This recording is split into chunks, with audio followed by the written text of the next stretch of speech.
Sergeant Barry K. Jones, B-A-R-R-Y-K, Jones, J-O-N-E-S. And so where would you describe this location? Where are we standing?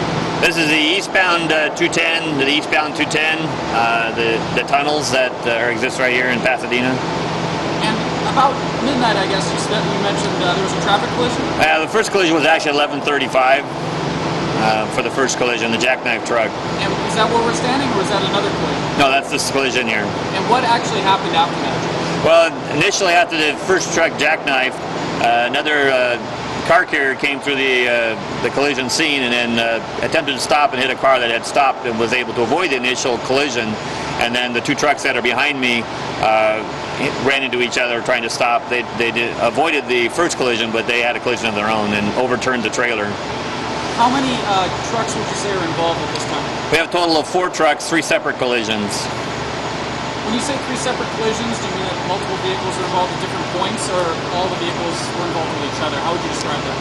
No, the first collision just involved the one tractor trailer, and then the second collision involved the car carrier and a small car, and then the last 2 vehicles were the 2 trucks that are behind me here. Would you say there's any injuries at this point reported? Yeah, there was some facial injuries, some lacerations, and was transported to a local hospital. Was that the driver of the smaller vehicle? No, the driver of the first collision. So the big rig? Big rig, correct. At this point, could you describe also, I believe there's another collision near us in a similar type trans road, the 210 West possibly? Yes, it's the westbound 210 to the westbound 210, and it's blocking the eastbound to the westbound 210 trans road. And those calls? Correct. Yes.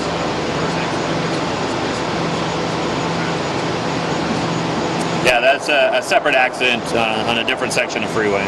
And that accident was reported around the same time? No, it was probably about 12:15, 12:20. What would you say preliminarily is a cause of these crashes? Would it be a wet road type condition? Yeah, driving a little fast for the wet road conditions and obviously not slowing down is usually the culprit. What would be a suggestion to drivers in the area going through transition roads when it's wet like this? Well, anytime you enter into a curve where you can't clearly see ahead, you should always reduce your speed. Number one, because it's wet and you can't see clearly, and that would allow you time sufficient enough to stop to avoid anything that might be ahead of you. And again, sir, how many vehicles total involved in this? Here we have a total of about 6 vehicles. How long do you guys expect either trans road to be shut down, starting with this one? Well, this one I expect probably at least another hour to 2 hours because of the trailer being overturned and being able to clear the scene. It's carrying 10,000 pounds, so they haven't determined whether they have to offload it yet or not. So that's what's going to delay how long it will take before we open it. And what about the other trans road? The other trans road, yeah, I'm not at that scene, but I would imagine it'd just be a matter of removing the truck, but I believe it's also loaded, so depending on the condition of the truck and the trailer and the tow company, what they're able to do.